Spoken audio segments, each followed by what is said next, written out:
بسم اللہ الرحمن الرحیم۔ السلام علیکم ناظرین۔ دنیا کی طرز زندگی میں ایک انقلاب برپا کیا تھا پہیے کی ایجاد نے، اور دوسرا انقلاب برپا کیا کمپیوٹر کی ایجاد نے۔ آج سے اگر 100 سال پہلے کوئی ایک انسان دوسرے سے کہتا کہ ایک ایسی چیز ایجاد ہوگی کہ جس میں سینکڑوں کلومیٹر دور ایک بندہ بیٹھا ہوگا اور آپ اس کو گھر میں بیٹھ کے دیکھ سکتے ہوں گے اور اس کو سن سکتے ہوں گے، تو شاید اس وقت وہ اس کو پاگل قرار دیتا۔ لیکن ٹی وی کی ایجاد کی صورت میں ہم نے یہ سب کچھ دیکھا۔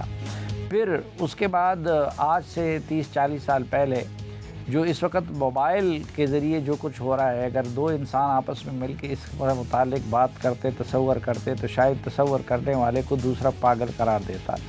لیکن آج چشم فلک نے وہ نظارہ بھی دیکھ لیا کہ موبائل فون کی صورت میں ایک آلے کی شکل میں آپ کے پاس نہ صرف یہ کہ دنیا بھر تک ایکسیس ہوتا ہے، بلکہ آپ ہر طرح کی معلومات بھی اس پہ حاصل کر سکتے ہیں۔ ہو سکتا ہے آج سے چند سال بعد جہاں اب میں بیٹھا ہوں آپ سے بات کر رہا ہوں، تو ہو سکتا ہے کہ میری جگہ کسی روبوٹ نے لے لی ہو، اور روبوٹ ٹی وی اینکر کا بھی کام کر رہا ہو اور نیوز ریڈر کا بھی کام کر رہا ہو۔ اس سے اندازہ لگا سکتے ہیں آپ کی نئی دنیا میں آئی ٹی کی اور سائنس اور ٹیکنالوجی کی کتنی بڑی اہمیت ہے۔ اور ہماری خوش قسمتی ہے کہ اس وقت نگران حکومت میں آئی ٹی کا اور سائنس اور ٹیکنالوجی کا شعبہ ایک ایسے فرد کے حوالے کیا گیا ہے جو خود اس میدان کے شہسوار ہیں۔ ڈاکٹر عمر سیب صاحب نے پوسٹ گریجویٹ کی ہے، اور اس کے علاوہ وہ برطانیہ کی یونیورسٹیوں سے پڑھے ہیں اور امریکہ کی یونیورسٹیوں میں پڑھاتے رہے ہیں۔ کسی زمانے میں پنجاب آئی ٹی بورڈ کے چیئرمین بھی رہے، اور اس لحاظ سے انہوں نے بہت بڑے کام کر کے اپنا نام کمایا۔ آج کل وفاقی وزیر ہیں سائنس ٹیکنالوجی اور انفارمیشن ٹیکنالوجی کے لیے۔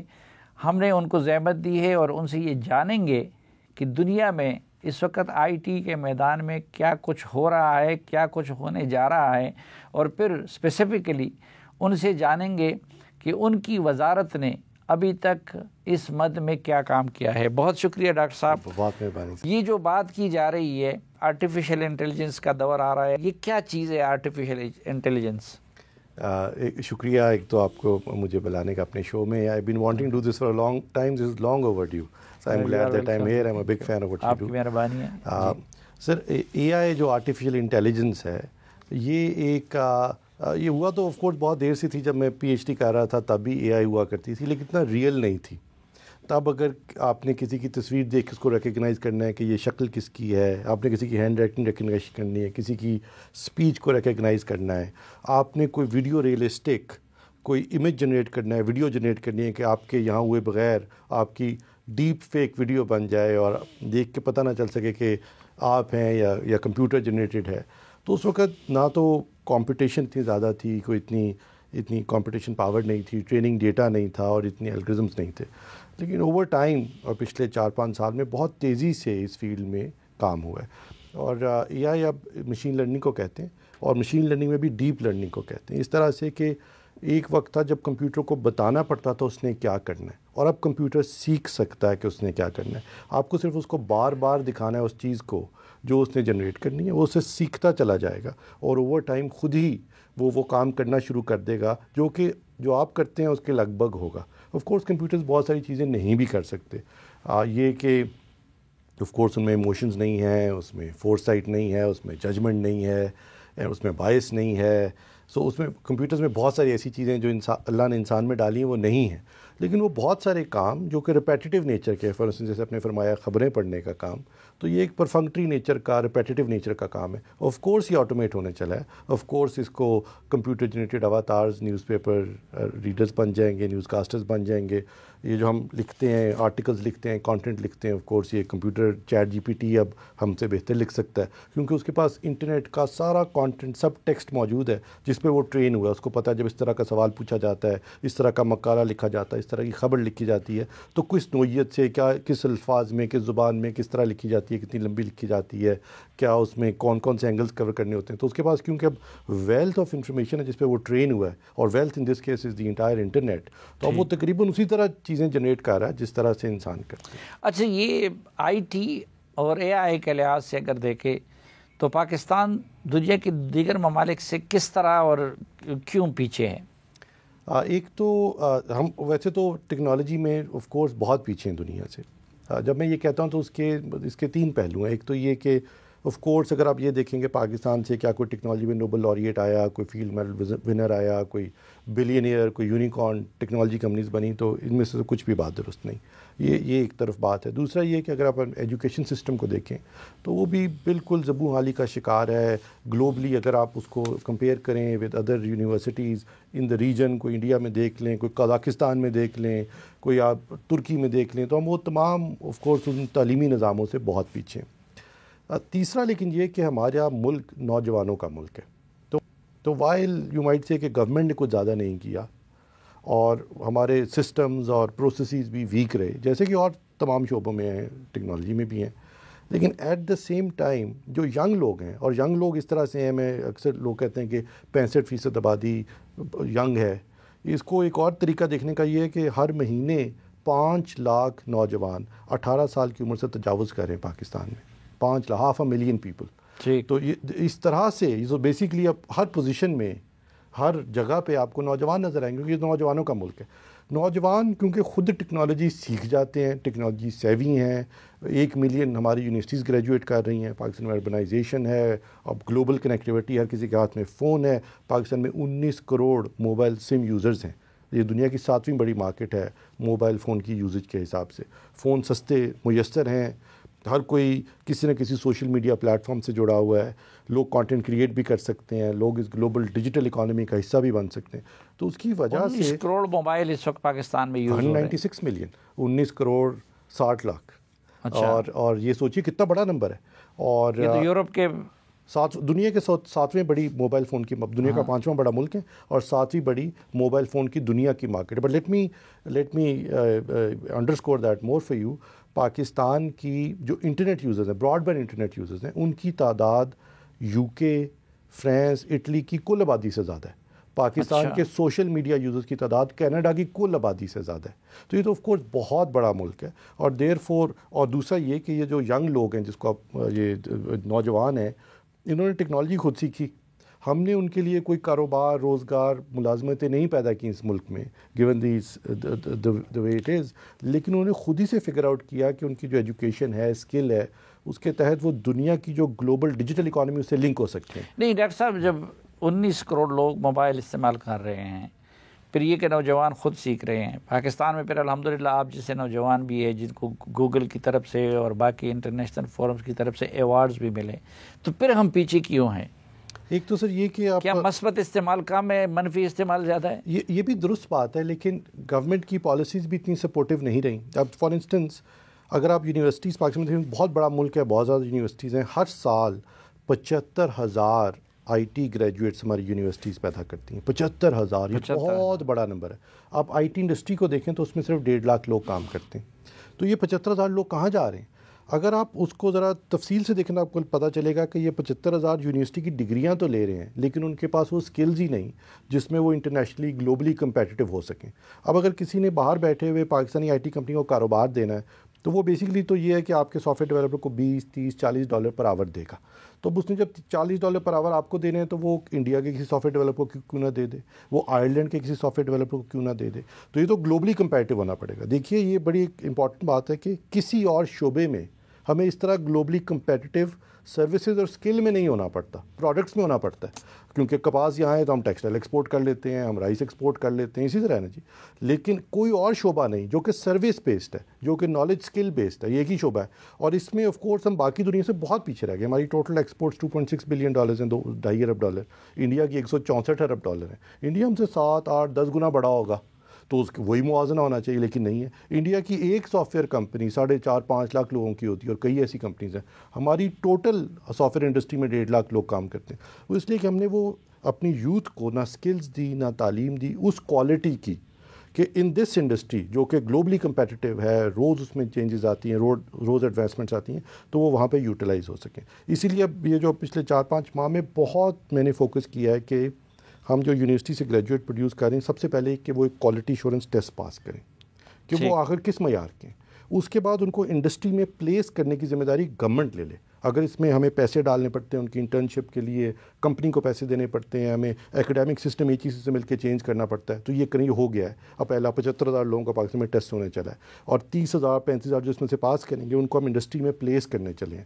اور ہر سال سوچئے کہ اگر ہم 1,00,000 لوگ انڈسٹری میں پلیس کریں ایڈیشنل، تو ایک سافٹ ویئر ڈیولپر $25,000 سال کے کما سکتا ہے. تو یہ $2.5 بلین بنتے ہیں 1,00,000 لوگ ہر سال ایڈ کر کے، اور یہ انشاءاللہ مجھے لگتا ہے کہ 2 سال میں ہم تقریباً 2,00,000 لوگ ایڈ کر چکے ہوں گے. چلے اللہ کرے ایسا ہو. ناظرین ایک مختصر سی بریک لیتے ہیں اور پھر واپس آئیں گے.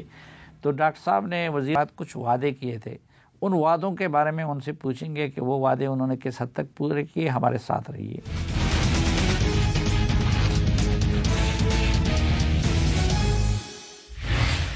ایک بار پھر خوش آمدید آپ کو جرگے میں. آج کے جرگے میں ہمارے مہمان ہیں وفاقی وزیر برائے سائنس و ٹیکنالوجی جناب ڈاکٹر عمر سیف صاحب. ڈاکٹر صاحب، آپ نے کچھ وعدے کیے تھے نگران وزیر بننے کے بعد، جس میں ایک بڑا وعدہ یہ تھا کہ آئی ٹی ایکسپورٹ بڑھانا. ایک تو میں سمجھنا بھی چاہتا ہوں کہ آئی ٹی کے ایکسپورٹ کیا ہے، اور پھر آپ نے کتنے بڑھا دیے؟ سر، آئی ٹی کا ایکسپورٹ ابھی اگر آپ آفیشیلی دیکھیں تو تقریباً $2.5 بلین $2.6 بلین نظر آتے ہیں دیکھنے میں. لیکن پاکستان میں کیونکہ ڈالرز لانے اور پھر ان ڈالرز کو باہر سپینڈ کرنے میں بہت قدغن ہیں اس وقت، تو آئی ٹی کمپنیز کیونکہ سروس بیس کمپنیز ہیں، کوئی ایل سی تو کھلنی نہیں، کوئی بل آف لیڈنگ نہیں بننا، کوئی گڈز امپورٹ ایکسپورٹ نہیں ہونی. یہ 4 بچے ایک کمرے میں کمپنی بناتے ہیں، باہر کوئی ان کا کلائنٹ ہے اس کے لیے کام کرتے ہیں، ان کو $30-35 پر آور کے حساب سے سافٹ ویئر ڈیولپرز کو پیسے ملتے ہیں. ان کے لیے بہت کنوینئنٹ ہے کہ باہر ہی کمپنی رجسٹر کر لیں. $300 کی ہوتی ہے امریکہ میں، ایک بینک اکاؤنٹ کھولیں $50 کا کھلتا ہے، اور اسی میں پیسے رکھنا شروع کر دیں. کیونکہ اگر وہ یہاں پہ ڈالرز لے کے آتے ہیں ہم ساتھ ہی ان کو روپیز میں کنورٹ کر دیتے تھے. اور ان کو کبھی باہر اپنا کوئی سافٹ ویئر ہوسٹ کرنا ہے کسی ڈیٹا سینٹر میں، کوئی گوگل کے، مائکروسافٹ کے، ان کو کوئی 2 بندے کسی آئی ٹی کمپنی کو اس کلائنٹ کے پاس امریکہ بھیجنے، اس کی تنخواہیں پے کرنی ہے، تو وہ پھر ڈالر اسپینڈ نہیں کر پاتے تھے. تو بیکاز آف دس ہیزیٹیشن ہم نے اسٹیٹ بینک اور SIFC سے مل کے جو اسپیشل انویسٹمنٹ فیسیلیٹیشن کاؤنسل ہے، ہم نے ایک ریڈیکل اسٹیپ لیا. وہ یہ کہ آئی ٹی کمپنیز کے لیے اب 50% آف دیئر ریونیو وہ ڈالرز میں رکھ سکتے ہیں، اور جب اسپینڈ کریں گے انٹرنیشنلی تو اس پہ کوئی قدغن نہیں، ان کو کوئی اجازت کی ضرورت ہی نہیں. وہ جو بینکس نیلے پیلے فارم سائن کرواتے تھے پیسے باہر بھیجنے کے لیے، وہ اب آئی ٹی کمپنیز کو 50% آف ریونیو کے لیے کوئی ضرورت نہیں. اب دیکھیے صرف ایک اقدام سے، جیسے کہ 1.5 ماہ قبل ہم نے کیا، ایک اقدام سے پچھلے 30 دنوں میں 13% آئی ٹی ایکسپورٹس بڑھ گئی ہیں. 13% یہ تو نہیں ہوا کہ ایک دم سے ایکسپورٹ بڑھ گئی، یہ ہوا ہے کہ ان کمپنیز نے اپنا ریونیو پاکستان لانا شروع کر دیا. تو یہ آپ کو $2.6 بلین آتا ہے، یہ ایکچولی $4.5 ارب ہے ایکچولی جو پاکستان کی ایکسپورٹ ہے. ایک تو یہ. دوسرا، ان کو of course skilled manpower چاہیے جو اب ہم بہت تیزی سے ان کے لیے پروڈیوس کریں. پھر ہم کو $4-5 ارب اسپینڈ کرنے چلے ہیں اسکلز ٹریننگ کے اندر، یونیورسٹیز کے اندر نئے کورسز متعارف کرانے کے لیے، ان کے ٹیسٹ لینے کے لیے، ان کو انڈسٹری میں پلیس کرنے کے لیے. اور اگلے 2 سال دیکھیے، اگر ہم 2,00,000 لوگ انڈسٹری کو دیتے ہیں اور ایک سافٹ ویئر ڈیولپر $25,000 بناتا ہے سال کے، تو یہ تقریباً $5 ارب سالانہ بنتے ہیں. اور یہ دس از اے لاٹ آف منی.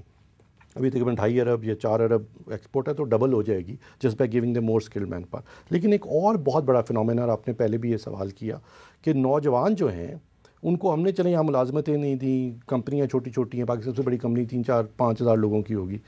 لیکن انہوں نے خود سے فگر آؤٹ کیا کہ میرے پاس اسکل ہے، میں ایک میں نے کامرس میں ڈگری کی ہے، میں لیجر مینٹین کر سکتا ہوں، میں ایک ریڈیولوجسٹ ہوں، ڈاکٹر ہوں، میں ایکس رے پڑھ سکتا ہوں، میں انگریزی لکھ سکتا ہوں، ایک کانٹینٹ لکھ سکتا ہوں، میں لوگو ڈیزائن کر سکتا ہوں، ڈیزائنر لوگو ڈیزائن کر سکتا ہوں. دنیا میں اب بڑی بڑی مارکیٹ پلیسز بن گئی ہیں. مارکیٹ پلیس کا مطلب ہے جیسے آپ امیزون، ای بے پہ جاتے ہیں، اسی طرح fiverr.com پہ جاتے ہیں، اپ ورک پہ جاتے ہیں، جہاں پہ جا کے اپنا پروفائل بناتے ہیں، اور دنیا بھر سے چھوٹے چھوٹے ٹاسک $5-10-15 کے ٹاسک ہر وقت اس مارکیٹ میں آؤٹ سورس ہو رہے ہوتے ہیں. کہ کیا دنیا میں کوئی میرا یہ لوگو بنا دے گا، میں $5 دے دیتا ہوں، کوئی یہ وائس اوور کر دے گا، میں $10 دے دیتا ہوں، کوئی ویڈیو بنا دے گا، میں $15 دے دیتا ہوں. تو وہ ہر ٹاسک آؤٹ سورس ہوتا ہے. اور پاکستانی کیونکہ ان کے پاس اسکل تھی، ایجوکیشن تھی، 15 لاکھ پاکستانی ان پلیٹ فارم پہ رجسٹرڈ ہیں. اگر ان کا نمبر دیکھا جائے تو دنیا میں دوسری بڑی آن لائن ورک فورس ہے پاکستانی ہوگی، دوسری بڑی، امریکہ کے بعد دوسری بڑی. انڈیا 4تھے نمبر پہ. ریونیو دیکھیں تو پاکستان 4تھے نمبر پہ. نمبر آف پیپل جو ہم نے ٹرین کیے ہیں، جو یہ فری لانسرز ہیں، آن لائن فری لانسرز ہیں،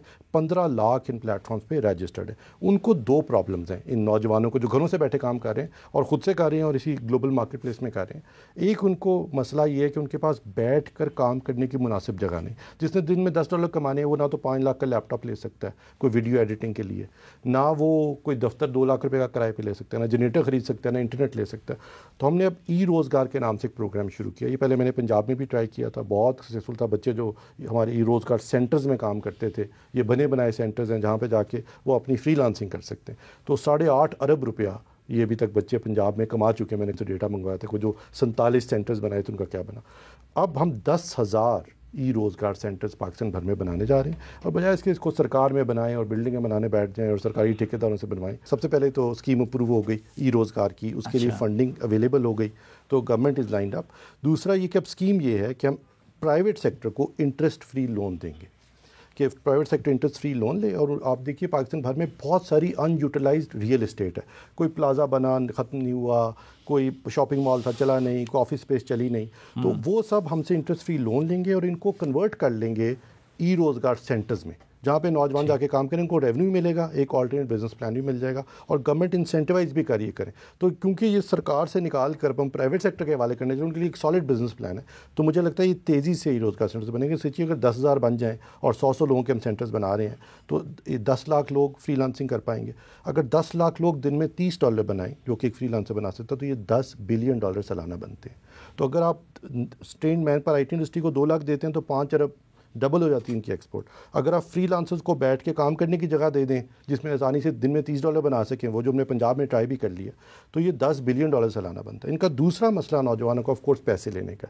دیکھیے ہم نے باہر سے پیسے منگوانے میں وائر ٹرانسفر آتی ہے، بڑا کاروبار ہو وائر ٹرانسفر آتی ہے، 1,000 5,000 $2 لاکھ کی وائر ٹرانسفر ہوتی ہے۔ جس نے $10 کی جاب کرنی ہے، $5 کی جاب کرنی ہے، اس کو تو $5 اسی وقت چاہیے۔ دینے والا کریڈٹ کارڈ سے پے نہیں کر رہا، دنیا ایوالو کر گئی ہے، وہاں پہ پے پیل ہے، اسٹرائپ ہے، وائز ہے، وہ وائر ٹرانسفرز نہیں کر رہے۔ $5 کے لیے کوئی وائر ٹرانسفر نہیں کرتا کسی اور ملک میں، تو ان کو پے پیل چاہیے، ان کو اسٹرائپ چاہیے، ان کو وائز چاہیے، جو یہ پیمنٹ پلیٹ فارمز ہیں، تاکہ امریکہ میں بیٹھا کوئی کلائنٹ $5 اس وقت پے کرے اور وہ $5 آپ کے بینک اکاؤنٹ میں اسی وقت آ جائے۔ یہ ان کی بہت دیرینہ ایک ریکوائرمنٹ تھی، اور اس پہ بہت میں نے کام کیا پچھلے 4 مہینے، اور بہت مشکل تھا کہ پے پیل کو کنونس کیا جائے کہ یہ الاؤ کرے پاکستان میں ایٹسیٹرا۔ اب بہت مشکل سے فائنلی ہم جس پہ جو پلان جو سسٹم پہ ارائیو کیے ہیں وہ یہ کہ اب پاکستان میں بیٹھا فری لانسر امریکہ سے پے پیل سے پیسے وصول کر سکے گا۔ لیکن پاکستان میں تو ابھی تک بہت ساری جگہوں پہ 4G کی سہولت بھی نہیں ہے، تو اس کے لیے آپ کچھ کر رہے ہیں؟ سر یہ بالکل درست بات ہے، اور یہ بھی انہی وعدوں میں سے ایک ہے۔ 4G بھی نہیں، ہم تو 5G لانا چاہتے ہیں۔ اس کی 2-3 وجوہات ہیں۔ ایک تو یہ کہ پاکستان میں 1,76,000 کلومیٹر فائبر بچھی ہے اس وقت، اور 2 لاکھ کلومیٹر مزید فائبر کی ضرورت ہے۔ ہمارے پاس 56,000 سیلولر ٹاورز ہیں، یہ جو ٹیلی کام کمپنیز کے ٹاورز ہیں جس سے یہ سگنلز ہیں، اس میں سے صرف 6,000 کو فائبر لگی ہے، 10% کو۔ 90% ٹاورز اس وقت ان کے پاس ہائی اسپیڈ کنیکٹیوٹی نہیں، تو 4G کیسے آفر کریں گے؟ وہ تو نہ جانے کس طرح آپس میں کنیکٹڈ ہیں۔ تو پاکستان میں فائبر بچانے کے لیے نئی پالیسی لے کے آئے، اس کو نیشنل فائبرائزیشن پالیسی کہتے ہیں، کہ آپ نے ریل کی پٹری ریلوے کے ساتھ ڈالنی ہے، ریلوے کا برج کراس کرنا ہے، اپنے نیشنل ہائی وے اتھارٹی کی سڑک کے ساتھ ڈالنی ہے، آپ نے DHA میں ڈالنی ہے، اپنے عسکری میں ڈالنی ہے، اپنے کینٹ میں ڈالنی ہے، آپ نے کسی ہاؤسنگ سوسائٹی میں ڈالنی ہے۔ اب ایک سٹینڈرڈ ریٹ کر دی ہے، اور گورنمنٹ میں لوگ نوٹیفائی کر دی، پالیسی بنا دی ہے یا بنا رہے ہیں؟ بن گئی، اس کو رائٹ آف وے پالیسی کہتے ہیں، یہ کیبنٹ نے اپروو کی ہے۔ تو پاکستان میں رائٹ آف وے پالیسی بن چکی ہے، اسٹینڈرڈائز ہو گئی ہے۔ اور دیکھیے اس میں بڑی بات یہ کہ یہ SIFC کے فورم سے ہم نے کروائی، تو اس میں اگر کوئی عسکری ہاؤسنگ سوسائٹیز ہیں، DHAs ہیں، کینٹس ہیں، وہ بھی تمام آن بورڈ ہیں۔ وہ ایک ہی پالیسی ہے کراس بورڈ پاکستان، کہ اگر کسی نے فائبر ڈالنی ہے تو گورنمنٹ اس کو فیسیلیٹیٹ کر رہی ہے، اور انہوں نے اب یہ تیزی سے انشاءاللہ اس پہ کام شروع ہوگا۔ دوسرا یہ کہ پاکستان کے سارے ٹیلی کام آپریٹرز مل کے 3 ہیں ابھی اس وقت، 4 ہیں، 3 ہونے جا رہے ہیں، سارے ٹیلی کام آپریٹرز مل کر 273 میگا ہرٹز کی اسپیکٹرم استعمال کرتے ہیں، سوچیے بینڈ وڈتھ استعمال کرتے ہیں۔ فار کمپیریزن آسٹریلیا میں ایک آپریٹر ہے ٹیلی کام آپریٹر جس میں 350 میگا ہرٹز جس کے پاس ہے، تو وہاں ایک آپریٹر کے پاس آپ سے سارے مل کر بینڈ وڈتھ زیادہ ہے، اسی لیے آپ کو مجھے اسپیڈ فون پہ نہیں ملتی، 15 شہروں کے بعد 4G ناپید ہے، لوگوں کو کنیکٹیوٹی نہیں ملتی۔ اور حکومت کے پاس 600 میگا ہرٹز کی اسپیکٹرم موجود ہے، 300 امیجیٹلی اور 300 جس سال دسمبر میں اویلیبل ہو جائے گی۔ تو وہ 300 میگا ہرٹز کی اسپیکٹرم کو ہم نے آئیڈینٹیفائی کیا، اس پہ کورٹ کیسز تھے، ڈسپیوٹ تھے، ختم کیے، وہ ایلوکیٹ ہو گئی۔ اس کے بعد کیبنٹ کمیٹی بنی، اس کو آکشن ایڈوائزری کمیٹی کہتے ہیں، وہ بن گئی، اس نے اپروو کر دیا، اور اب اس وقت ہم اس پروسیس میں کہ یہ 300 میگا ہرٹز کی جو بینڈ وڈتھ اسپیکٹرم ہے یہ ٹیلی کام آپریٹرز کو دی جائے، آکشن کی جائے۔ لیکن ڈاکٹر صاحب پچھلے جو ایک خبر آئی تھی، ایک کمپنی تو آلریڈی چھوڑ چکی ہے پاکستان کو ٹیلی کام کی، اور یہ کہا جا رہا ہے کہ ایک اور کمپنی بھی چھوڑ رہی ہے۔ نہیں اب تو کوئی نہیں چھوڑ رہا جی، اب نے کوئی چھوڑا. یہ کنسالیڈیشن سر ہونی تھی کیونکہ زیادہ تر ممالک میں 3 پلیئرز ہیں ٹیلی کام کے. اس میں مسئلہ یہ کہ اس میں آف کورس بڑی انویسٹمنٹ درکار ہے, اور اب میں نے کو بتایا کہ صرف 6000 ٹاورز میں تو فائبر لگی ہے. تو اگر ہم ان کو یہ اب کہیں کہ بھائی یہ فائبر ڈالیں, اپنا نیٹ ورک امپروو کریں, 15 شہروں کے بعد بھی 4G جانی ہے, لوگوں کو تک 4G پہنچائیں, تو اس میں انویسٹمنٹ درکار ہے. اب انویسٹمنٹ کے لیے یہ کنسالیڈیشن اچھی ہے. پاکستان کا ٹیلی کام اس طرح سیٹ اپ تھا کہ ایک فرنٹ رنر پلیئر تھا, پھر 2 کافی دور سیکنڈ اور تھرڈ تھے, اور پھر ایک چوتھا پلیئر تھا جو کہ بالکل گرو نہیں کر رہا تھا کیونکہ وہ مزید انویسٹمنٹ اس ریجن میں ہی نہیں کر رہے تھے. ٹیلی نار انہوں نے ریجن ایگزٹ کر دیا, پاکستان نہیں, یہ پاکستان کی طرح کے کئی ممالک سے ان کا اسٹریٹجکلی انہوں نے وہ نکل گئے. اب کیونکہ 3 ہیں اور 2 بڑے والے جو ہوں گے وہ تقریباً 1 جتنا مارکیٹ شیئر ہوگا, تو اب تو ان کو اسپیکٹرم خریدنی ہے, آ کے ان کو انویسٹمنٹ کرنی ہے, تو ہی وہ نمبر 1 پلیئر رہیں گے مارکیٹ. ایک وعدہ آپ نے 5G اسپیکٹرم آکشن کا بھی کیا تھا. ایبسلیوٹلی. تو یہ 300 سے جو میگا ہرٹز ایلوکیٹ کیے اس میں 5G اسپیکٹرم شامل ہے, اور یہ اب انشاءاللہ جولائی اگست میں یہ آکشن ہو جائے گی. وہ اسپیکٹرم آئیڈینٹیفائی کر لی گئی. اس میں بہت مشکل تھی, اس میں کچھ اسپیکٹرم فوج استعمال کر رہی تھی, انہوں نے بھی اس کو ویکیٹ کیا, کچھ کورٹ کیسز تھے, کچھ ٹیکنیکل ریزنز تھیں, ہمارے اکوپمنٹ تھے, یہ وہ بہت اس میں 4 مہینے ایفرٹ لگ کے 300 میگا ہرٹز, مطلب سوچیں جتنی بھی وینڈر سے دگنی ہو جائے گی لوگوں کو اویلیبل, وہ ہم نے آئیڈینٹیفائی کر لی ہے. اس کے اوپر گورنمنٹ کی پالیسی بن گئی ہے, انٹر منسٹریل کمیٹی بن گئی ہے, اور اب یہ سون ہم آکشن کی طرف جانے والے ہیں. اور جولائی اگست میں آپ دیکھیے گا جب ہم اسپیکٹرم آکشن کریں گے تو اس میں ریکوائرمنٹ ڈالیں گے کہ انہوں نے 5G پاکستان میں انٹروڈیوس کرنا ہے. تو یہ جلدی نہیں ہو سکتا جولائی اگست میں, تو پھر آپ نہیں ہوں گے سر. بہت سے کاموں کے لیے میں نہیں ہوں گا, آف کورس میں تو 4 ماہ کا مہمان تھا, لیکن یہ چیزیں اس طرح کی تھی جو سر سالہ سال شاید دہائیوں سے التوا کا شکار تھیں. دیکھیے میرا خیال ہے پاکستان میں 2014 سے لے کے پچھلے 10 سال میں ایک دفعہ بھی سکسیسفل اسپیکٹرم آکشن نہیں ہوئی جس میں ہم اسپیکٹرم پرائیویٹ سیکٹر کو دے سکیں. اسی لیے ٹیلی کام آپریٹرز بھی ایگزٹ کر گئے اور مارکیٹ ہی گرو نہیں کر رہی اینڈ سو آن. تو یہ کرنے والے کام تھے, اس میں جو مشکل پیچیدہ کام تھے وہ میں نے کافی حد تک اس سیکٹر میں کر لیے ہیں. فائبرائزیشن پالیسی, یہ جو اسپیکٹرم آکشن ہے, 5G ہے, اسی طرح ہم نے سیل فون فائنینسنگ کی اسکیم لے آئے ہیں. ہم نے پورا نظام بنا کے دیا ٹیلی کام آپریٹرز کو کہ اب آپ کو قسطوں پہ فون مل جائے, کیونکہ لوگ افورڈ بھی نہیں کر سکتے نا. مطلب 15,000 والا فون تو لے لیتے ہیں لیکن وہ 4G فون ہی نہیں ہے, اس پہ بہت ساری سروسز چلتی نہیں. تو افورڈیبلٹی کے امریکہ آپ جائیں, آپ سال کا کانٹریکٹ سائن کریں تو آپ کو آئی فون 7 ملتا ہے, کانٹریکٹ بیس فون قسطوں پہ مل جاتا ہے. تو پاکستان میں پورا نظام وضع کیا کہ اب ٹیلی کام آپریٹرز قسطوں پہ فون دینے جا رہے ہیں, اور اگر کوئی قسط نہیں پے کر سکے گا تو پیچھے سے فون بلاک کرنے کی سہولت ان کو دے دی ہے تاکہ وہ ایک نظام میں لوگ آ جائیں. اور اب at least 2 telecom operators وہ لوگوں کو قسطوں پہ فون دینے. فون سے مجھے یاد آیا آپ نے یہ بھی وعدہ کیا تھا کہ موبائل فون کی مینوفیکچرنگ آپ پاکستان میں ہی کروائیں. آپ کو میرے سارے وعدے یاد ہیں, اس میں کوئی شک نہیں اس وقت. اور یہ بالکل درست بات ہے سر. ایک تو ہم سے میرے آنے سے قبل ایک سیکٹر جس میں اچھا کام ہوا وہ ہینڈ سیٹ مینوفیکچرنگ ہے. اس وقت حکومت نے پالیسی بنائی اور 35 اس وقت 35 ہینڈ سیٹ مینوفیکچررز پاکستان میں ایگزسٹ کرتے ہیں. کچھ گلوبل ہیں, کچھ لوکل ہیں, 5-7 برانڈس, اور یہ ایوریج 15,000 روپے کا فون پاکستان میں بناتے ہیں. اب سوال یہ ہے کہ ایک تو اچھے فونز کی پاکستان میں ڈیمانڈ بنانے کے لیے, تاکہ یہ جو بنا رہے ہیں اچھے فونز بھی بنا کے بیچیں, اس کے لیے ہم کانٹریکٹ بیس فونز لے کر آئیں تاکہ آپ کو انسٹالمنٹس پہ لوگ فون خریدیں گے, ڈیمانڈ بڑھے گی تو ان کی چیزیں بکیں گی. اس میں 3 چیزوں کی ضرورت ہے جس کی وجہ سے یہ سیکٹر رکا ہوا تھا. ایک یہ کہ جیسے ہم ٹیکسٹائل کو اور باقی انڈسٹری کو ایکسپورٹ ریبیٹ یا R&D فیسیلیٹیشن دیتے ہیں, اگر آپ ایکسپورٹ کریں تو آپ کو حکومت کوئی مراحت بھی دیتی ہے. اس سیکٹر کو وعدہ کیا گیا لیکن نہیں دی گئی. یہ 3% کا وعدہ کیا گیا کہ ایکسپورٹ کا 3% آپ کو R&D الاؤنس ملے گا. اب ہم نے 3% فائنلی کر لیا ہے جو کہ 3 سال سے التوا کا شکار تھا, اور اس کو 8% پہ لے کے جا رہے ہیں. دوسرا یہ کہ ان کے لیے یہ بھی ضروری ہے کہ جب فون باہر سے امپورٹ ہو تو مہنگا ہو, ادھر بنے اور بکے تو سستا ہو. اس کو ٹیرف ڈفرینشیل کہتے ہیں کہ باہر سے آئے تو تھوڑا سا مہنگا اور ادھر سستا ہو. تیسرا یہ کہ میں یہ بھی نہیں چاہتا کہ یہاں پہ ہم صرف فون اسمبل کرنا شروع کر دیں, آخر بنانے بھی تو ہیں. ہم نے الیکٹرانکس کی انڈسٹری بھی تو پروموٹ کرنی ہے, اس کو لوکل ڈیلیشن کہتے ہیں کہ ہم ان کو یہ سب فیسیلیٹیشن دیں گے, 8% تک R&D الاؤنس دیں گے, ٹیرف ڈفرینشیل دیں گے تاکہ وہ کمپیٹیٹیو ہو جائیں, انہی کے فون بکیں. لیکن اب ان کو 2-3 سال میں اسمبلی سے پروگریس کر کے کچھ کمپوننٹس کو پاکستان میں بنانا پڑے گا. اسی طرح جیسے ہم تھائی لینڈ ایک ملک ہے, اتنا بڑا ملک نہیں, لیکن دنیا کی 80% ہارڈ ڈسک تھائی لینڈ میں بنتی ہیں. 80% دنیا کی ہارڈ ڈسک تھائی لینڈ میں. کیوں؟ کیونکہ ان کے پاس انہوں نے اس طرح کی پالیسی لے کر آئے, اور جو کمپوننٹ اسپیشلائز کیا تھائی لینڈ نے وہ ہارڈ ڈسک تھیں.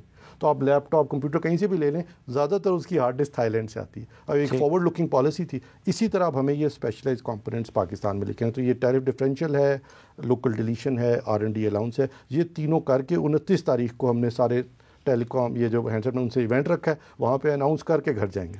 ناظرین ایک مختصر بریک لیتے ہیں اور پھر ڈاکٹر صاحب کے ساتھ مگو کریں گے سوشل میڈیا سے متعلق بھی اور کئی اور اہم موضوعات سے متعلق ان کی رائے جانیں گے. ہمارے ساتھ رہیے, ایک مختصر بریک کے بعد واپس آتے ہیں.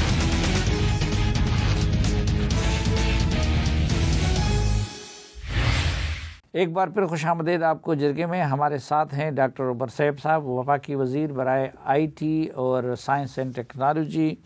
ڈاکٹر صاحب, یہ کچھ کہا جاتا ہے کہ جی ہم سوشل میڈیا کو اس لیے بھی کنٹرول نہیں کر سکتے کہ جو مین ان کے ادارے ہیں ان کے آفیسز پاکستان میں نہیں ہیں. اس سلسلے میں کوئی آپ نے کوشش کی ان کے آفیسز پاکستان لانے کے لیے؟ سر یہ گلوبل ایشو ہے. وہ اس طرح سے کہ دیکھیے, اگر آپ کوئی ادھر ٹی وی چینل ہے, اخبار ہے, میڈیا ہے, وہ ریگولیٹڈ ہے. آف کورس کوئی ریگولیشن تو ایگزسٹ کرتی ہے اور اس پہ ڈبیٹ ہو سکتی ہے, اچھی ہے, بری ہے, امپروو ہو سکتی ہے آف کورس. لیکن ایک ملک میں آخر ایک کام چل رہا ہے, اس کی کوئی ریگولیشن ہے, کوئی لا آف دا لینڈ ہے. اس وقت تو ہمارا لا آف دا لینڈ بھی ڈیفائنڈ نہیں. اور آف کورس یہ جو کمپنیز اتنی بڑی بڑی آپریٹ کر رہی ہیں وہ ہمارے سسٹم سے لنکڈ بھی نہیں. اور اس میں صرف ایک تو ریگولیشن, اس کے بعد بزنس ہے, ٹیکسیشن ہے. اگر کوئی اشتہار لگاتا ہے کسی میڈیا کے چینل پہ, اخبار میں, اس پہ ٹیکس کٹتا ہے. یہ کمپنیز کے اوپر اشتہار لگائیں, جیسے بیٹھے کریڈٹ کارڈ ڈالیں, کوئی ٹیکسیشن نہیں, تو کمپیریٹیو بھی نہیں رہ جاتے ہمارے لوکل میڈیا پلیئرس. سو یہ سارے ایشوز گلوبل ہیں. یہ صرف پاکستان کا نہیں, گلوبل ایشو ہے کہ ایسی کمپنیز جو کہ گلوبل ان نیچر ہیں اور ورچوئل ہیں, انٹرنیٹ پہ ہیں, فزیکل پریزنس نہیں, ان کو کس طرح سے ان سے ڈیل کیا جائے. اور دیکھیے یہ بہت پاورفل پلیٹ فارمس ہیں. یہ ٹھیک بات, پاکستان میں کوئی 1.5-2% پاکستانی ٹویٹر استعمال کرتے ہیں, بہت کم تعداد ہے. یوٹیوب بہت بڑے پرسنٹیج پاکستانی استعمال, ٹک ٹاک بہت بڑے. لیکن ٹویٹر کی ایگزامپل لے لیتے ہیں, تھوڑے سے لوگ استعمال کرتے ہیں, لیکن تمام اوپینین لیڈرز ہیں. ٹویٹر پلیٹ فارم کی نوعیت ایسی ہے, اس لیے اگر آپ اس پہ کوئی افواہ اڑا دیں, اس پہ آپ کوئی سلینڈرنگ شروع کر دیں, اس پہ آپ کوئی ایسی ایکٹیویٹی شروع کریں جس سے انسائٹمنٹ آف وائلنس ہو جائے, مطلب لوگ سڑکوں پہ نکل آئیں, کوئی دنگا فساد شروع ہو جائے, انتشار پیدا ہو جائے, آخر اس کے لیے کوئی تو ریگولیشن ہوگا. اور یہ جو سوشل میڈیا پلیٹ فارمز ہیں یہ انہیرنٹلی انانیمس ہیں کہ آپ کتنا آسان ہے کہ میں ایک فیک اکاؤنٹ بناؤں, اور لاکھوں کی تعداد میں ایگزسٹ کرتے ہیں پاکستان میں, اسپیشلی ٹویٹر کے اوپر, اور اس سے جو آل فال دل میں آئے بکنا شروع کر دوں. اور بنائن بھی نہیں, مطلب بعض کا تو یوں لگتا ہے جیسے یہ پیچھے سے سینٹرلی کنٹرولڈ ہے اور کوئی سوچتا ہے کہ آج یہ چیز اچیو کرنی ہے, اور بعض کا تو اس ملک کی انٹرسٹ کے لیے اچھی نہیں. اور یہ بالکل I am honest and open about this کہ اس طرح سے تو آف کورس یہ معاملہ خرابی کی طرف چلتا چلا جائے گا. اور پاکستان میں terrorist organization recruitment social media کے تھرو کرتی نہیں. مجھے یاد ہے کئی سال قبل جب پنجاب میں کام کیا کرتا تھا تو آئی واز ٹولڈ کہ داعش بہت ساری ریکروٹمنٹ سوشل میڈیا کے تھرو کرتی ہے. تو میں نے کہا کیسے پتہ چلتا ہے؟ انہوں نے کہا یہ آپ کو دکھاتے ہیں. اور پڑھے لکھے لوگ, یونیورسٹی کے پروفیسرز اور طلباء were being recruited and sent for to fight for them in Syria. یہ وہ ادھر طریقے طالبان کے نیٹ ورکس ہیں سوشل میڈیا پہ, and so on and so forth. تو یہ تو بہت of course is a very serious issue and it goes beyond politics. نہیں, لیکن اس سیریس ایشو کے لیے مثلا سوشل میڈیا کا سوئی استعمال پاکستان میں اتنا زیادہ ہے کہ اس روز ہمارے آرمی چیف نے کہا کہ یہ سوشل میڈیا نہیں ہے, یہ شیطانی میڈیا ہے. تو آپ خود بھی اس سے آگاہ ہے کہ اس کو کس طرح منفی مقاصد کے لیے استعمال کیا جا رہا ہے. تو اس کے تدارک کے لیے آپ نے کچھ کیا یا کچھ منصوبہ چھوڑ کے جا رہے ہیں؟ سر 2 کام کیے. ایک ہو گیا وہ یہ کہ سب سے پہلے یہ کہ اس کو اپریہینڈ کرنا کس نے, پہلا سوال. تو ابھی ہم نے ایف آئی اے کا کام لگایا ہوا تھا. ایف آئی اے میں ایک ونگ ہے سائبر کرائم ونگ. تو وہ ایف آئی اے کے پاس اور بہت کام ہے, نہ ان کے پاس ٹیکنالوجی تھی, نہ ایچ آر, نہ مین پاور, نہ فنڈنگ. تو وہ ایک لمیٹیڈ سا کام کرتے. تو اس میں ڈیجیٹل فراڈ شامل ہے. دیکھیے social media, internet, digital media پہ تو یہ کہ آپ کو کال آتی ہے میں بینک سے بول رہا ہوں مجھے بتا دیں. فراڈ اس میں ڈیجیٹل فراڈ شامل ہے, اس میں ہراسمنٹ شامل ہے, اس میں تو مطلب دیکھیے خواتین ہیں, بچے ہیں, اس کے بہت سارے نیگیٹو. سو اب ہم نے کیا یہ کہ ان سے نکال کر ہم نے ایک اسپیشلائزڈ ایجنسی بنائی ہے. اس کا نام ہے national cyber crime investigation agency, NCCIA. یہ کیبنٹ نے اپروو کر دی ہے. اس کو ایف آئی اے سے الگ کر دیا, اس کو ایف آئی اے سے الگ کر دیا, الگ ادارہ بن گیا. جی الگ ادارہ بن گیا, اور آہستہ آہستہ ایف آئی اے کے رول اور تمام چیزیں اس میں اس وقت منتقل ہو رہی ہیں. تو ایک تو یہ کیا. دوسرا پاکستان میں NCERT بنا دی, national cyber emergency response team کے نام سے ایک سینٹر بنایا ہے جس کا کام ہے کہ جہاں پہ سائبر اٹیکس ہو رہے ہیں, جہاں پہ ہمارے سسٹمز کو اٹیک ہو رہا ہے, کوئی ہیکنگ ایکسرسائز ہو رہی ہیں, ان کو ڈیٹیکٹ کر کے میٹیگیٹ کیا جا سکے. یہ بھی لانگ اوور ڈیو تھا, لیکن بہت اچھی ٹیم ہے, PhD لوگ اپنے ڈھونڈے سائبر سیکورٹی کے ایکسپرٹس وہ بنایا.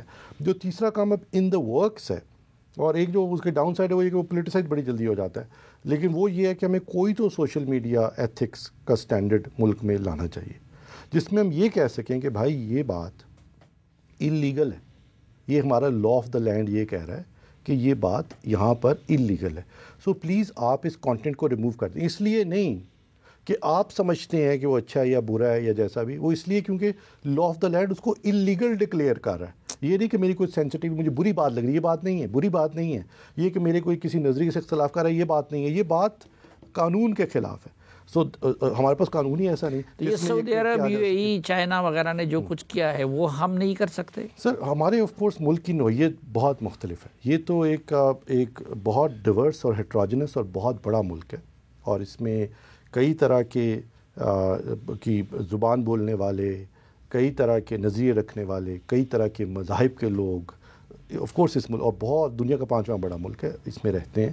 اور اس لیے اس کی یہ جو مینجمنٹ ہے یہ اس کو نی جگ بھی نہیں کرنا, اس کو نوانس طریقے سے کرنا ہے. آخر لوگوں کو اپنی رائے کے اظہار کی آزادی ہونی چاہیے, آخر لوگوں کو پیسفل پروٹیسٹ کی اجازت ہونی چاہیے, آخر لوگوں کو ایک دوسرے سے کنیکٹ کر کے بات کر کے اپنا نظریہ بیان کر کے اجازت ہونی چاہیے. بے شک وہ حکومت وقت کو بری لگتی ہے, وہ کسی ایک اور نظریے کو بری لگتی ہے, یہ بھی تو بہت ضروری بات ہے. یہ میرے ایک دوست ہیں وہ کہتے ہیں یہ ویکسین کی طرح ہے کہ یہ وقت پہ نہ لگے تو پھر بیماری بڑھ جاتی ہے. تو یہ بھی اگر لوگ اپنی اظہار نہ کر سکیں تو یہ ویکسین ہی مسنگ ہو جائے گی اس معاشرے سے.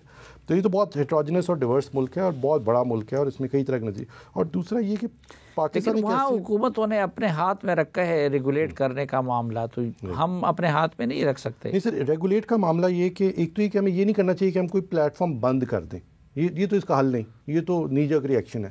حل اس کا یہ ہے کہ ہم کوئی اسٹینڈرڈ کوڈ, کوئی ایتھکس کا کوڈ لے آئیں کہ اگر کوئی خاتون سوشل میڈیا کے اوپر کوئی بات کرتی ہے تو اگر کوئی اس کو ہراس کرتا ہے, اس کو فزیکل وائلنس سے ہراس کرتا ہے, اس کے کوئی نازیبہ تصویریں ڈالنا شروع کر دیتا ہے, کوئی گالیاں نکالنا, تو اس کی کوئی تو تدارک ہوگا جناب. تو آئی تھنک وہ ہمیں بالکل لانے چاہیے. ہمیں گلوبل ڈیجیٹل سسٹم سے ہر وقت کنیکٹڈ رہنا چاہیے, ہمیں آئسولیٹ تو نہیں ہونا چاہیے. ہم اس طرح کے ملک نہیں ہیں, ہم کوئی نارتھ کوریا رشیا تو نہیں کہ ہم آئسولیٹ ہو جائیں. تو ہم آئسولیٹ ہونا تو افورڈ نہیں کر سکے, ہمیں تو دنیا سے کنیکٹ کرنا ہے تاکہ یہاں پہ گوگل, مائکروسافٹ, امیزون آ کے دفاتر کھولیں, ہم اس اکانومی کا حصہ بنیں. ان کو ہمیں ڈرا کے بھگانا تو نہیں, ہمیں یہاں پہ بند نہیں کرنا. یہاں پہ یوٹیوب کئی سال بند رہی پاکستان میں, سوچئے اس پہ میرے بچے کئی لیکچرز اس پہ دیکھتے ہیں, کئی چیزیں اس پہ دیکھتے ہیں, لوگ انٹرٹینمنٹ, کتنے لوگوں کا روزگار یوٹیوب سے جڑا, اس کو بند نہیں کرنا. لیکن ہمیں کوئی اسٹینڈرڈ ایتھکس اور اس کے بعد کوئی سسٹم فریم ورک چاہیے جو کہ تھرو دس اس کو ہم ڈیجیٹل میڈیا ایتھکس کوڈ کہہ رہے ہیں اس وقت, جو کہ بن گیا ہے, اور اب وہ لیگلی اس کے اوپر ڈسکشن جاری ہے. اور امید ہے انشاءاللہ کہ جانے سے قبل تمام انٹرنیشنل یہ جو سوشل میڈیا کمپنیز کو آن بورڈ لے کر اس پہ ہم کوئی نہ کوئی پروگریس ضرور کریں. اچھا ڈاکٹر صاحب, انتہائی ادب کے ساتھ لوگ اگرچہ پالیٹیشین کو زیادہ بلیم کرتے ہیں, لیکن میری طالب علمانہ رائے یہ ہے کہ اس ملک میں اگر کام نہیں ہو رہا ہے, اگر غریب آدمی کا جینا دو بر ہے, تو اس میں بڑا ہاتھ ہماری بیوروکریسی کا ہے, ان کا نکما پن ہے, اور ان کا یہ جو فائلوں میں چیزوں کو گمانے کا سسٹم ہے, اس کی وجہ سے اس ملک میں کوئی کام نہیں ہو پا رہا. تو سرکاری دفاتر کو ڈیجیٹلائز کرنے کے لیے کچھ آپ نے کیا, اس میں کچھ کامیابی ملی؟ سر میں نے تو اپنی زندگی کے 7 سال اس کاروبار میں لگائے پنجاب میں, ایز یو نو, شہباز شریف صاحب کے ساتھ. اور اگر آپ پنجاب کا کوئی بھی نظام دیکھیں تو وہ ڈیجیٹائزڈ ہے. پنجاب میں پٹوار کا سسٹم ختم ہو چکا ہے, وہ ٹھیک ہے اس کے بعد حکومت آئی, اس نے اس کو 19-20 کرنے کی کوشش کی, لیکن سارا لینڈ ریکارڈ ڈیجیٹائز ہوا ہے پنجاب میں. 5.5 کروڑ دیہی اراضی کے مالکان کا ریکارڈ ڈیجیٹائز کیا گیا, اور اس کے لیے پھر ایک نیا ادارہ کھڑا کیا گیا جو کہ پٹوار سسٹم سے ڈفرینٹ تھا, جس کو پنجاب لینڈ ریکارڈ اتھارٹی کہتے ہیں. اگر آپ کو اپنی زمین کی فرد چاہیے یا آپ نے اس کو بیچنا ہے تو آپ PLRA کے سینٹر میں جائیں گے, آپ پٹواری کے پاس نہیں جائیں گے. اس میں آف کورس وہ حکومتیں آتی ہیں, وہ اپنی اس طرح کی حرکتیں کرتی ہیں, لیکن بیسکلی وہ ایک نیا نظام کھڑا کیا گیا. لائک وائز میں آپ کو ایگزامپل دوں کرپشن کی, کہ ہمارے اتنے کورٹ کیسز, اتنے ڈسپیوٹس اس لیے ہوتے ہیں کہ لوگ back dated under valued stamp paper لے لیتے ہیں, اس کے اوپر کوئی عبارت لکھ لیتے ہیں, جا کے کورٹ میں کیس کر دیتے ہیں. تو پنجاب میں الیکٹرانک اسٹیمپ پیپرز ہیں, اب وہ سندھ میں بھی ہم نے رائج کر دی ہیں, ادھر بھی انٹروڈیوس کروا دی ہیں. اور جب میں نے یہ ای اسٹیمپ پیپرز بنائے تب سوچئے کہ یہ جو ایکٹ تھا اسٹیمپ پیپر یہ ہے کہ اگر میں اور آپ کو ٹرانزیکشن کریں اور ہم چاہتے ہیں کہ اسٹیٹ اس کی وٹنس بنے تو ہم ایک ایسے کاغذ پہ لکھ لیتے ہیں جس کو اسٹیٹ جس کی کاپی رکھتی ہے، یہ اسٹیمپ پیپر، اور اس کے بعد وہ ایک ڈیوٹی لیتی ہے۔ یہ جو اسٹیمپ ایکٹ ہے یہ 1899 کا بنا ہوا تھا، مطلب 1900 سے قبل یہ بنا ہوا تھا، 117 سال پرانا تھا جب اس کو میں نے چینج کرنا شروع کیا پنجاب میں، اور ہم نے الیکٹرانک اسٹیمپ پیپر لے کے آئے تب حکومت پنجاب کی اسٹیمپ ایکٹ ڈیوٹی سے جو آمدن تھی وہ 23 ارب روپیہ سالانہ تھی، 2 سال میں 53 ارب روپیہ سالانہ ہو گئی، مطلب ڈبل سے بھی بڑھ گئی۔ یہ کرپشن تھی back dated under valued stamp papers کی، اور لاکھوں کے حساب سے کورٹ کیسز ہیں جس میں ہم نے پولیس کے نظام کو ڈیجیٹل کیا۔ اللہ نہ کرے آپ کسی تھانے میں جانا پڑے، لیکن پنجاب میں اگر آپ جائیں تو یو ول بی سرپرائزڈ، آپ کی FIR ڈیجیٹائزڈ ہے، اس پہ QR کوڈ ہے، ایک تھانے میں 26 رجسٹر ہوتے ہیں، سارے کے سارے ڈیجیٹائزڈ ہیں، لنکڈ ہیں، آپ ضمنی نہیں بدل سکتے، آپ وہاں کا روز نامچہ نہیں رکوا سکتے، اور وہاں پہ پورا ایک نظام بنایا گیا، کرمنل ریکارڈ ڈیجیٹائز کیا گیا، سارے صوبوں کے کرمنل ریکارڈ کو لنک کر دیا گیا۔ یہ بہت فنڈامنٹل کام تھے اور بہت مشکل تھے پنجاب میں کرنے اس وقت، اور آپ شاید کچھ سے واقف ہی، اگر پنجاب جائیں آپ کو ہمارے ای خدمت سینٹر جائیے، یہ آپ کو لگے گا آپ کسی اچھے بینک میں آ گئے ہیں، اپنی آپ ٹوکن لیں گے، باری کا انتظار کریں گے، ڈومیسائل بنوائیں گے، ڈرائیونگ لائسنس بنوائیں گے، گاڑی کو رجسٹر کروائیں گے، تمام حکومت کی سروسز پنجاب کی حد تک ڈیجیٹائز ہو گئی۔ اب یہی کام باقی صوبوں میں ہونے والا ہے۔ جب میں PITB میں تھا تو میں نے KP میں بہت کام کروایا، حالانکہ اس وقت متحارب پولیٹیکل گورنمنٹس تھیں، لیکن KP میں بہت سارے سسٹمز ریپلیکیٹ کیے گئے۔ میرے بڑے اچھے دوست دورانی صاحب IG ہوا کرتے تھے وہاں پہ، ناصر دورانی صاحب، تو ان کی مدد سے پولیس کا سارا نظام وہاں پہ ریپلیکیٹ کیا گیا۔ وہاں پہ KPIT بورڈ بنایا، میں نے اس کا ایکٹ لکھا، اس وقت بیٹھ کر KPIT بورڈ بنوایا گیا۔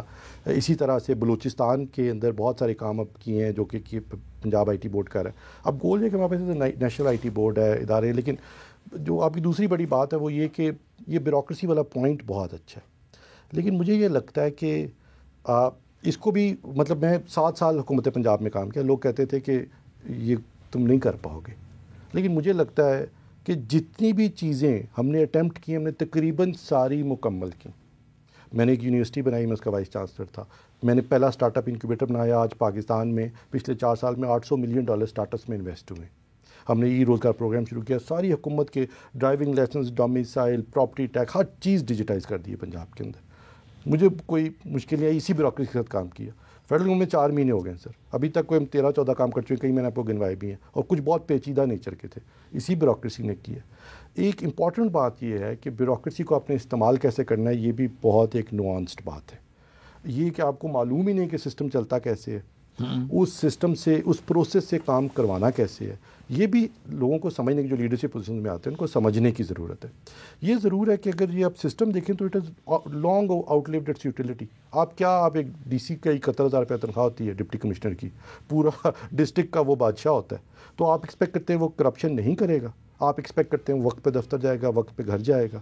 آپ صبح اس سے تھوڑے سے ناراض ہو جاتے ہیں تو آپ اس کو ڈپٹی کمشنر سے اٹھا کے DG لائبریریز لگا دیتے ہیں، تو آپ کا خیال ہے وہ آپ کی ہر بات نہیں مانے گا۔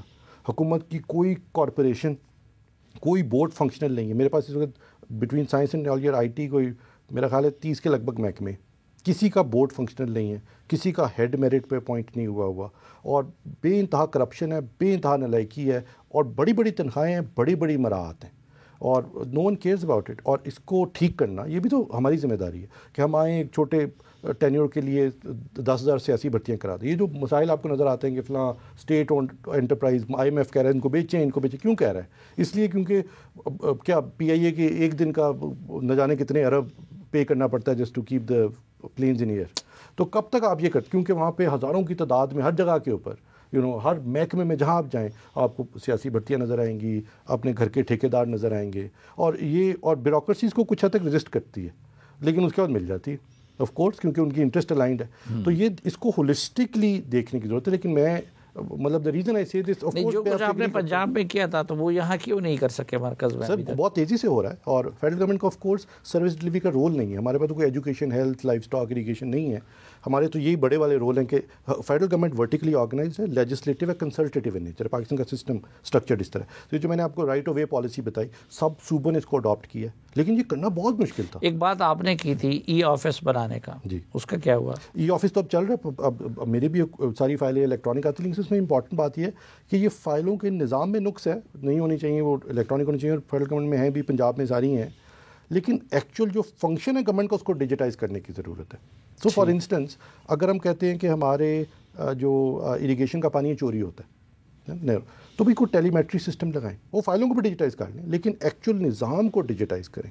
اسی طرح کورٹ کیسز، آپ کورٹ میں کیس فائل کریں، اسٹے لے لیں، جوڈیشل برانچ کو تھوڑے سے پیسے دے دیں، 20 سال کیس نہیں لگے گا. تو بھی کوئی جوڈیشل مینجمنٹ پلان ہے، اس کو آئی ٹی کے سسٹم سے لنک کریں، جو لاہور ہائی کورٹ میں کیا منصور شاہ صاحب نے، میں نے اس وقت ہم نے 4 سال اس کام پہ لگائے. اور اب لاہور ہائی کورٹ میں اب جائیں تو کیسز سسٹم لگاتا ہے، کاز لسٹ آٹومیٹکلی جنریٹ ہوتی ہے، اسکیجولنگ خود ہوتی ہے. وہ اب آپ وہ سرکولیشن سے کیس کو باہر نکلوانا بہت مشکل کام ہے.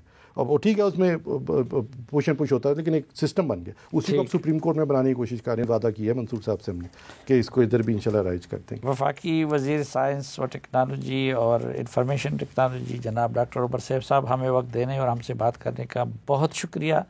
ناظرین، اس دعا کے ساتھ کہ آپ جہاں بھی رہیں خوش رہیں، ڈاکٹر صاحب کے ایک بار پھر شکریہ کے ساتھ آج کے اس جرگے سے اجازت چاہتا ہوں. اللہ حافظ.